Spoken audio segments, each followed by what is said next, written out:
Beragam perkara diajukan oleh masyarakat pencari keadilan dengan berbagai latar belakang permasalahan. Hal ini menjadi pemicu bagi lembaga peradilan untuk berbenah diri dan mengadakan inovasi yang makin memudahkan masyarakat mengakses layanan peradilan. Urgensi penerapan inovasi berbasis teknologi informasi pada layanan peradilan menjadi hal yang prioritas sehingga proses penyelesaian perkara menjadi semakin sederhana, cepat, dan berbiaya ringan. Pengadilan Tinggi Tata Usaha Negara Jakarta mempersembahkan alur penyelesaian perkara banding dan gugatan secara elektronik.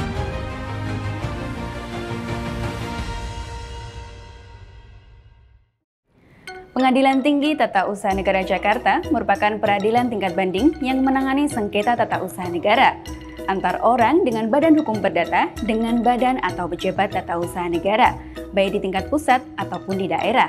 Sebagai bentuk keputusan dari pejabat tata usaha negara yang berada di wilayah hukum Jakarta, Jawa Barat, dan juga Banten. Di mana Pengadilan Tinggi Tata Usaha Negara Jakarta membawahi 3 pengadilan tingkat pertama, yaitu Pengadilan Tata Usaha Negara Jakarta, Pengadilan Tata Usaha Negara Bandung, dan Pengadilan Tata Usaha Negara Serang. Selain mengadili perkara banding, Pengadilan Tinggi Tata Usaha Negara Jakarta juga mengadili perkara gugatan terkait dengan sengketa kepegawaian dan sengketa pemilihan kepala daerah. Saat ini, proses penyelesaian sengketa tersebut sudah dilaksanakan secara elektronik, sehingga layanan peradilan dapat diakses dari mana saja, kapan saja, dan tentu dengan biaya yang terjangkau. Persidangan secara elektronik diberlakukan berdasarkan Peraturan Mahkamah Agung Nomor 1 Tahun 2019 dan Peraturan Mahkamah Agung Nomor 7 Tahun 2022. Sebagai badan peradilan yang menangani perkara di tingkat banding, beginilah langkah dari proses persidangan banding secara elektronik. Pertama, permohonan banding e-court yang diajukan oleh pemohon banding melalui pengadilan pengaju. Kedua, pemeriksaan berkas yang terdiri dari validasi dan proses pembayaran melalui virtual account.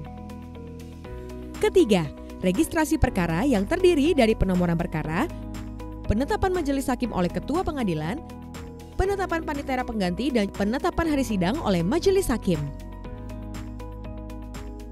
Keempat, pemeriksaan perkara oleh majelis hakim dan panitera pengganti. Jika diperlukan, majelis hakim dapat melakukan sidang pemeriksaan tambahan. Kelima, musyawarah oleh majelis hakim. Keenam, putusan diucapkan secara elektronik oleh ketua majelis. Sehubungan dengan fungsi Pengadilan Tinggi Tata Usaha Negara Jakarta sebagai pengadilan tingkat pertama yang mengadili perkara gugatan secara e-court, kita harus memahami dulu bahwa ada 2 jenis pengguna dalam persidangan e-court, yakni pengguna terdaftar dan pengguna lain. Pengguna terdaftar terdiri dari advokat, sedangkan pengguna lain terdiri dari perorangan, kementerian atau lembaga, badan usaha atau badan hukum, jaksa sebagai pengacara negara, dan kuasa insidentil. Bagaimana sih proses penyelesaian perkara gugatan melalui e-court? Beginilah tahapannya. Pertama, pengajuan pendaftaran gugatan oleh pengguna terdaftar atau pengguna lain melalui e-filing. Kedua, pembayaran melalui e-payment.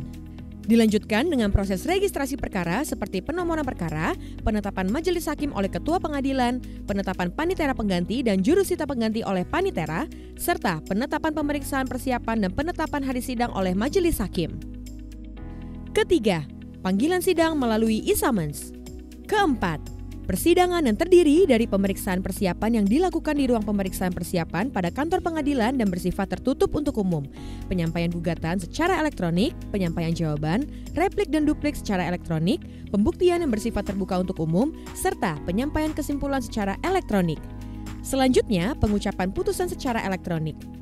Para pihak yang berperkara dapat mengunduh salinan putusan yang ditandatangani panitera secara elektronik setelah membayar pendapatan negara bukan pajak salinan melalui virtual account. Terhadap putusan perkara gugatan ini, para pihak juga dapat mengajukan upaya hukum kasasi dan peninjauan kembali ataupun permohonan eksekusi terhadap perkara yang sudah berkekuatan hukum tetap melalui Pengadilan Tinggi Tata Usaha Negara Jakarta. Saya, Ketua Pengadilan Tinggi Tata Usaha Negara Jakarta, akan terus berupaya memberikan pelayanan prima agar para pencari keadilan mendapatkan layanan berkualitas, sederhana, dan akuntabel. Pengadilan Tinggi Tata Usaha Negara Jakarta, jaya, jaya, jaya. Bersama kami membantu membangun bangsa.